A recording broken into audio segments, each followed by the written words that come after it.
Hello everybody, and once again welcome to Sinhanomics. We'll talk further on the basics of investment. So far you have learned what are the different types of investments, what are shares, what are the different types of stock market in different countries like India, Australia, US, UK, etc. You also learned about the different types of companies, private company, partnership, public companies, and we also talked about uh, investment vehicles like stocks, direct investment in the stocks, mutual funds, ETFs, as well as index funds. We also talked about the various stock market indices. Also taught you a little bit about how to create your own index for your day-to-day activities, or even for your share portfolio, you can create your own index. Today, we are going to talk about the asset allocation and ultimately the portfolio construction methodology. When we talk about the asset allocation, actually we are talking about what percentage of your total investment dollar is going to be allocated to different types of assets. And what are the types of assets, guys? One is securities, pretty much like the shares. Another one is the fixed assets, fixed securities like the bonds. Then you have gold or the precious metal commodities. Then you have property. And now there's a emerging asset class is the cryptocurrency. So well, I'm not a big fan of the crypto, but I'll just focus all our attention, the discussion around the securities market, guys. So just to paraphrase that, 5 different classes of assets: stocks, bonds, property, gold, and crypto. There are multiple different formulas that how much you should invest in the bond and how much you should invest in the shares. Many of the financial advisors, they think that as you age, you should invest more and more into the fixed assets like bonds, and because of the share market fluctuations. But I personally don't believe in that. Whatever suits you, go for it. Over a period of time, stock market has given the best returns. Historically, you can see that for any country. And if you're able to manage the risk and you're not too greedy, you're not a trader, you're an investor, stocks are the safest ones and they give the highest return. Well, once you have decided that whatever is coming to your stock market investment, then we have to look at the portfolio construction. How would you create a portfolio? So a portfolio is just like a garden, guys, where you have multiple different flowers. Here the flowers are actually the metaphors of the stocks. But before we get into that, let's revise our basics, because as you know, we'll stick to the value investing. We are not going into the very dangerous or kind of risky investments. So the first thing is basically to understand the business. You have to learn the business you're interested in. You learn the companies, you learn the segment they are operating in. Are they in the banking? Are they in the IT industry? Are they in the fast moving consumer good FMCG, or are they public companies? Once you have understood that, then you have to also understand the dynamics of the stock market, as well as the micro and the macroeconomics. Having said that, I'm not going to scare you that you have to learn so many things before investing into that. There are some basic things that you have to remember. And the first and the foremost thing is basically to invest in what you know the best. And that's called circle of competence. What is your circle of competence? For an example, if you're a doctor, you should be understanding the medical industry or medicine industry very well. You love to invest in hospitals, pharmaceuticals, etc. That's your circle of competence. If you're an IT professional, guys, all the IT companies, you must be understanding whatever is being talked about right now, the cloud computing, artificial intelligence, generative AI, you should have a good understanding of that. And if you believe in those, you should go for it. Similarly, whatever is your area of interest, you should understand that because you know that business in and out, and that's your circle of competence. So invest in what you know the best. That's the rule number one. Rule number two, the management quality. Yes, if you're investing in a company, it's very important to understand the quality of the management guys, because they are the drivers. And the most important things to look at is the competence. They should be competent, they should have the passion to grow, and most importantly, they should have the right integrity. If they are dishonest, they are not competent, I think even though they are a great business right now, it's gonna go away. It's gonna go for a toss. So don't get into that. Management quality is really, really important. The third most important one is actually the favorable long-term economics. It can't be just short-term. If something new has come and you're investing in that, it's not really a good idea. The example I gave was crypto. Crypto is a very new thing, and nowadays there has been multiple funds that those are actually managing those cryptocurrencies, and many people have been flocking to that. That's an area that you should be really worrying about. If you don't understand crypto, there are a lot of uncertainties around. Many countries have actually not allowing them to be traded in their own countries. So a lot of uncertainty, guys. There's no need to get into that, in my personal opinion. Having said that, don't forget to take the advice of a financial advisor before getting into this kind of risky investments. And the most important thing out of all, number 4, is that companies or stock should be available at a fair valuation. Again, as I have talked about it, there is a difference between the price and the value. Price is what you pay, and the value is what you get. It's very easy to understand the price because it's listed in the stock market all the time. But what is the real value? That's a big million-dollar question. I will have a separate session on the valuation techniques, the fundamental analysis. And till then, just understand that there are multiple ways to look at the financials of the company, and there are multiple ratios to look at that.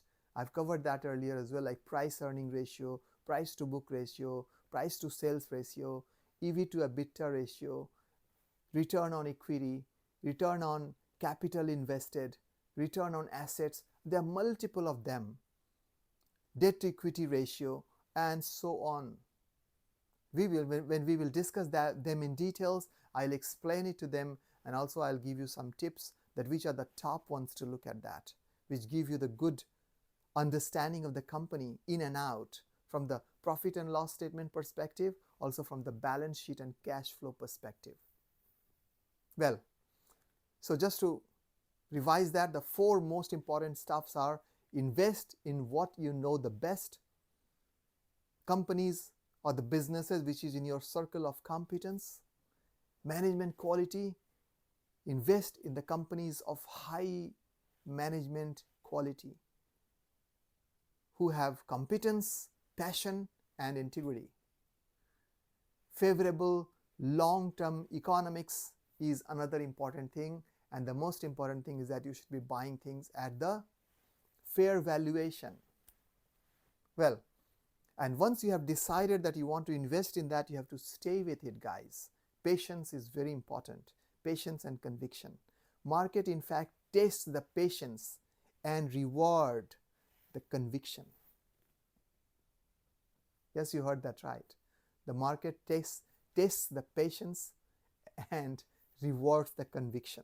Having said that, once you get the knowledge of all of that, you don't have to go by the borrowed conviction. If your friend is investing in AI stocks, artificial intelligence and Gen AI, you shouldn't be, unless you understand them and you believe in them, you have the conviction. You can't make money on borrowed conviction. I'll repeat that. You cannot make money out of borrowed conviction. You should have your own understanding of the business, your own conviction, and then only you should be investing in that. Once you have invested, you should be there patiently waiting for that. You shouldn't be investing, you shouldn't be trading. I'm not talking about trading, I'm talking about the short and long term investment. Short term investment is 1 to 3 years time, and long term is 5 to 10 years time, guys. I'll also talk about when you should be selling. Coming back to the point, so these businesses, all the businesses that we have talked about earlier, if in fact these businesses are the interactions between the capital of the people and the innovation of the management. So all of that is really very important.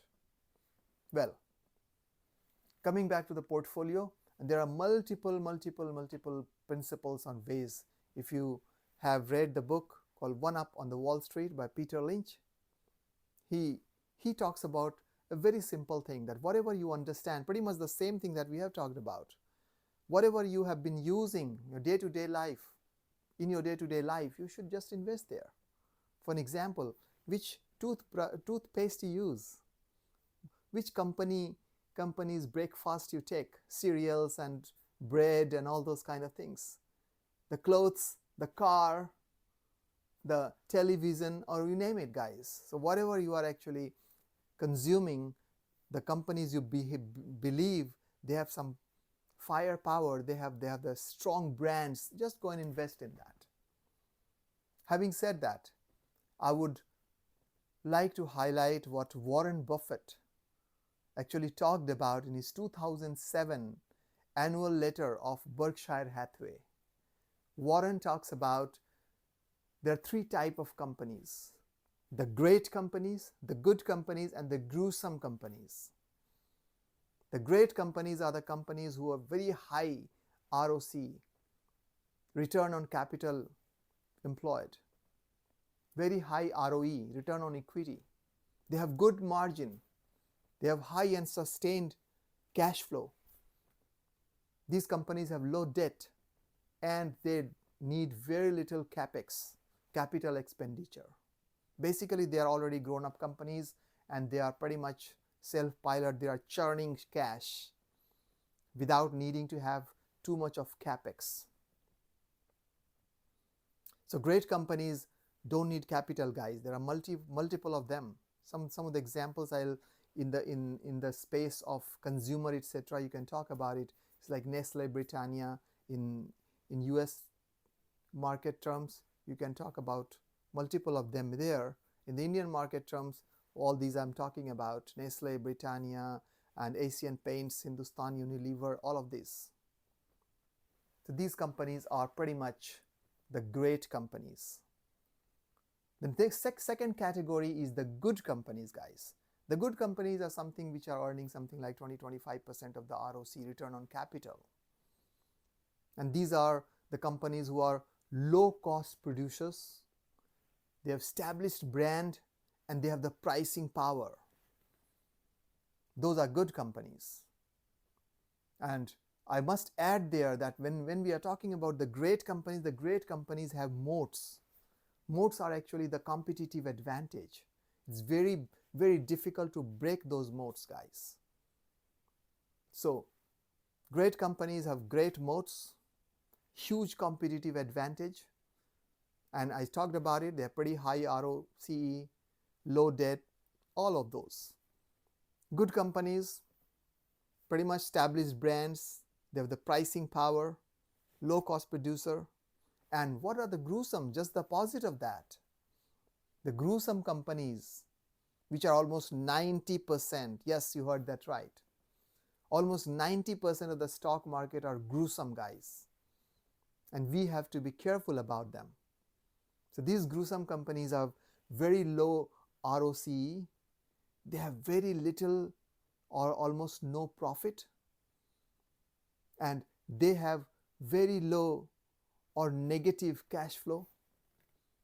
They have high debt. You can see them in the debt to equity ratio. And they also need plenty of capital, high capex. One of the industry that comes to my mind is the airlines. Not many people have made money in the airlines. Some maybe, because in some of the countries you have only one or two airlines and you can make money, but in general, in airlines business you will not make money, because that business continuously needs capex and there is a huge competition out there. Of course they have some moat, but having said that, anybody can start that nowadays. Every country has multiple airlines, and you can check the historical data. So any of the new industry, emerging industry, they are also under the same category, because they are not been tested and they are not giving the profit. The balance sheet is very, very weak. So the great companies, the good companies, and the gruesome companies, these are the three types of the companies where we have to invest. We have to invest in the great companies and the good companies, guys. And in any of the stock market in any country, if you look at the top 10% of the companies, they are the great and the good companies. One of the best way to invest is basically to look at the top companies of the country, the top 20. Just stay with the top 10, top 20 companies if you are a new investor. No need to get into the penny by penny stocks and all those things and think about multiplying the money overnight. It doesn't happen. If a stock is trading in a penny, 50 cents for an example, there is a reason for that, versus a stock trading at $1,000, right? So that's really, really important. So when we talk about the asset allocation, these are key things. Again, I'll just like to highlight a little bit about that as well, because when the stock price goes up, it's pretty much a replica of the earnings growth. You will see when the earning is growing at 10 to 12%, the stocks will go much higher than that, around 20%. Or as a general rule, you can take when there is a growth in the 10% growth in the sales, you have 15% growth in the EBITDA, and roughly 10% growth in the net profit, then the stock will give you a return of 20% CAGR, cumulative average return. So that's kind of the rough gaze. Again, there's a lot of discussion going on the holding period. When should I sell it? If you have bought a stock which has gone through all these parameters and you have picked some of the great and the good companies, now the question that comes, that what is the holding period? Well, again, there are multiple theories for that. Warren Buffett thinks, and Warren Buffett says the best holding period is forever. Yes, forever. I believe in that as well. If the company is good and giving you a continuous return, is a constant compounder, why would you sell them unless you get a better opportunity somewhere else? Anyway, I'll make it simple for you. You sell the stock in certain conditions. Number one, when there is a change in the fundamentals of the company. If the company starts changing its fundamentals, which can be risky, you can sell that stock. Second one is when you get a better opportunity. Suppose you are holding a stock for 5 or 10 years and now you got a better opportunity somewhere else, you can sell that stock. And third, and the most important juncture to sell the stock, is when you need it. Suppose you want to invest in something else, or you want to enjoy your life, you want to go for a world tour, or you want to buy a big car or a big house, whatever is the requirement for you, then also you can sell the stocks and fulfill your dream. Other than these three occasions, I don't see any reason to sell a good stock which comes under the great category of Warren Buffett. I have talked about the management, won't talk much about it, but just to highlight that if you are investing in a country which is emerging, for an example, if you're investing in China or Taiwan or India, I think you should be more careful about the quality of the management. And there the integrity becomes very, very important, guys. The management has to be solid. They should be competent, passionate, and of high integrity. And one thing to look at is, look at their history. The companies who've been out there for 10, 20, 30, 50 years and still coming under the with the great category, I think those are no-brainers. You can go and invest there. Well,